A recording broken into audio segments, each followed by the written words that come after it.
샬롬, 하나님과 늘 동행하고 계십니까? 그분의 말씀대로 행하고 지키는 것, 하나님이 우리를 만드신 목적을 기억하며 믿음의 길을 걸어가시는 복된 성도들이 되시기를 주님의 이름으로 축복합니다. 오늘 말씀은 이사야서 11장 말씀 되겠습니다. 제 11장.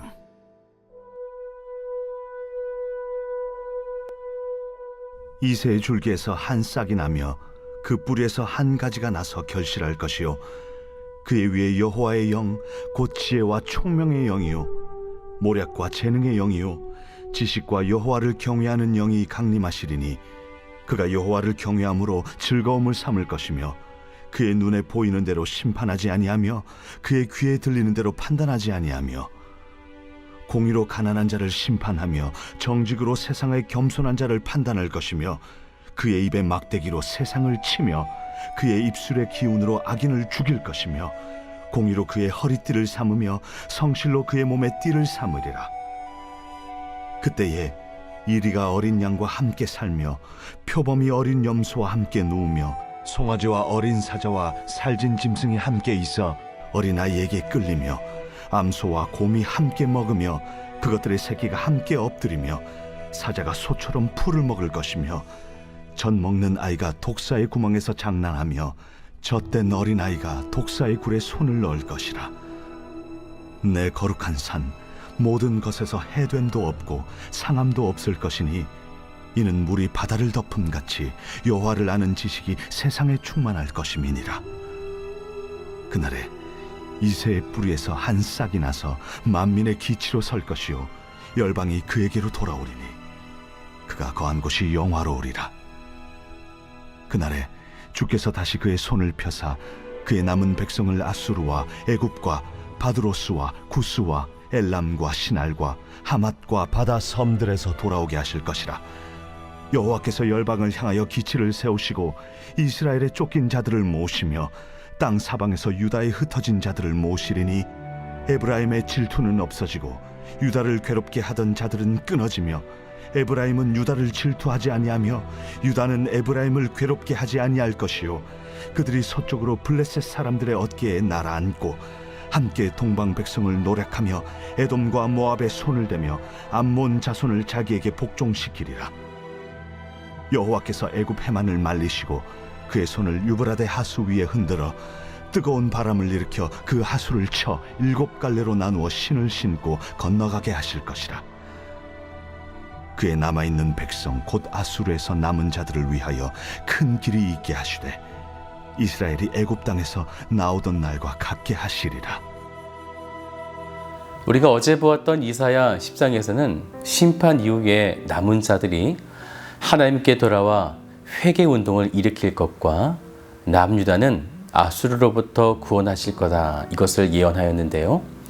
이제 11장부터 12장은 그 심판 이후에 찬란히 빛나는 메시아 왕국이 이제 도래하여서 남유다뿐만 아니라 온 세상 열방까지도 그 빛을 보게 될 것이다. 이런 영광스러운 구원이 예언되고 있습니다. 이제 하나님은 그 영광스러운 구원의 날에 이새의 혈통에서 태어날 한 싹인 바로 메시아를 통해 평화로운 신세계가 펼쳐질 것을 예언하게 되어지는데요. 1절을 같이 볼까요? 이새의 줄기에서 한 싹이 나며 그 뿌리에서 한 가지가 나서 결실할 것이요. 여기 줄기에서라는 표현은 히브리어로 미게자으라고 하는데요. 나무의 줄기 이런 의미가 아니에요. 이것은 나무를 베면 나무의 맨 윗둥이인 구루터기를 지금 말씀하고 있는 것입니다.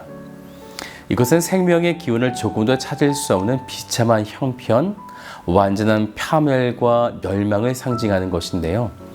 이러한 줄기에서 자기 힘으로 열매를 맺을 수도 잎사귀를 낼 수도 없는 그런 줄기에서 놀랍게도 한 싹이 난다라는 거죠. 이 싹은 연하고 여린 싹을 말하는 것인데 이 땅에 인간의 몸을 입고 오신 예수님의 모습을 상징적으로 표현하고 있는 것입니다. 마가복음 6장 3절을 말씀 보면요, 예수를 향해서 이런 표현이 있습니다. 이 사람이 마리아의 아들 목수가 아니더냐 하면서 당시의 유대인들은 예수님의 출신과 외모를 문제 삼으면서 메시아로 받아들이지 않았습니다. 이사야가 예언한 대로 이 싹은 외모로 볼 때에 막강한 왕으로 온 것이 아니라 그렇게 여린 싹으로 오셨기 때문이죠. 그런데 오늘 1절을 좀 더 보면 그렇게 여린 싹인데 결실할 것이요 라는 것입니다. 이 여린 싹이 나서 크게 결실을 맺을 것이다 라는 것인데 이사야는 9장에서도요 메시아를 가리켜서 한 아기라고 표현하였습니다. 네, 여린 싹, 한 아기 같은 표현이 되어지는 거죠. 이것은 예수님께서 비유하신 겨자씨의 비유를 연상하게 하는데요. 이렇게 연하고 약해 보이는 싹, 한 아기가 어떻게 메시아로서 하나님의 이 위대한 구원 계획을 펼쳐갈 수 있을 것인가? 2절의 말씀을 같이 볼까요? 그의 위에 여호와의 영, 곧 지혜와 총명의 영이요 모략과 재능의 영이요 지식과 여호와를 경외하는 영이 강림하시리니 하나님의 영, 즉 성령을 입히시겠다라는 것입니다. 즉 예수님께서 십자가의 사역을 통해 우리의 죄를 대신 지실 때에 성령이 강림하셔서 그 사역을 감당하도록 능력과 지혜와 총명을 더하시겠다라는 것이죠.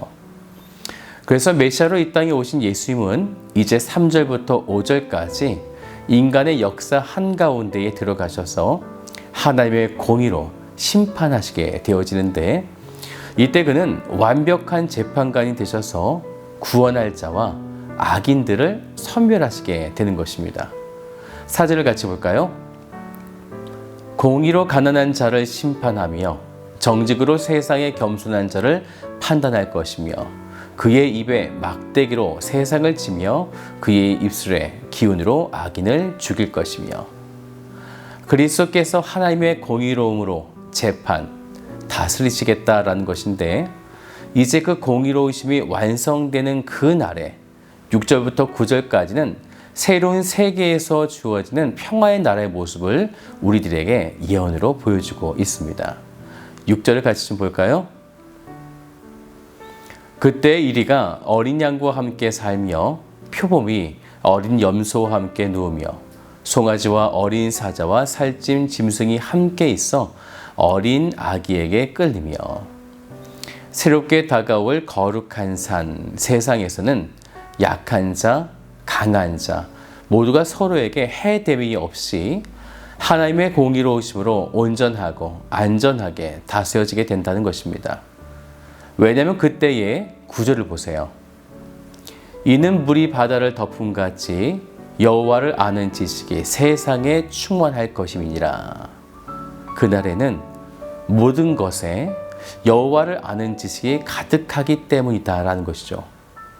인간의 패역과 완악함 등 모든 악한 것의 뿌리부터 하나님께서 이제 메시아를 통해 바꾸셔서 창조의 원리 때와 같은 온전한 피조물로 변화시키신다라는 것입니다.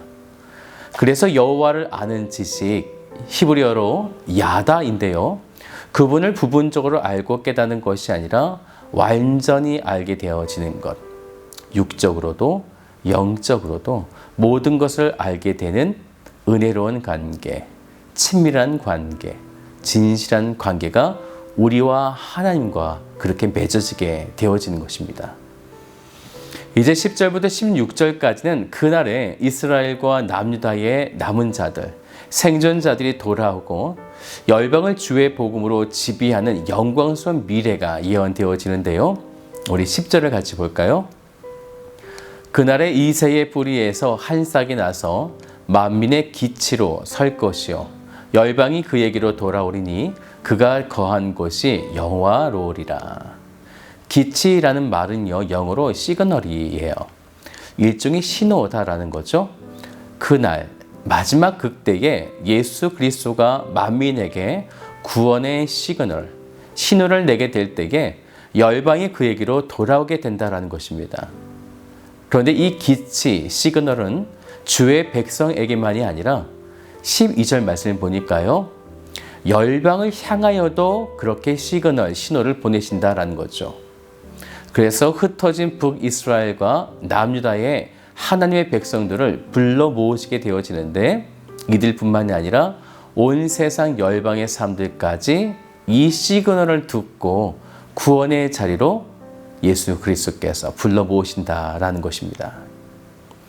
이렇게 주의 날이 되었을 때에 약한 짐승과 강한 짐승들이 함께 있으며 해하지 않고 이방 나라에 속박되었던 자들을 해방시키고 흩어졌던 자들을 불러 모으시고 적대 국가였던 북이스라엘과 남유다가 화해가 되어지고 모든 관계가 완벽한 평화의 시대, 이제 그날에 도래하게 될 것이다 하는 것입니다. 사랑하는 여러분, 그런데 이러한 평화는 지금 주어지는 것이 아니죠. 우리는 아직도 이 날을 바라보면서 선한 싸움을 하며 달려가야 합니다. 이렇게 약속하신 것이 이루어질 것을 믿고 당장 눈앞에 펼쳐진 아수르의 공격 앞에 좌절하고 무너질 것이 아니라 주의 백성들은 16절의 말씀처럼요, 이스라엘이 애굽 땅에서 나오던 날과 같게 하시리라 라는 말씀을 믿고 내일의 승리를 기대하며 하루하루를 살아가는 것입니다. 하나님께서 행하실 그 날을 사모하며 날마다의 삶을 온전하게 살아가시기를 주님의 이름으로 축복합니다.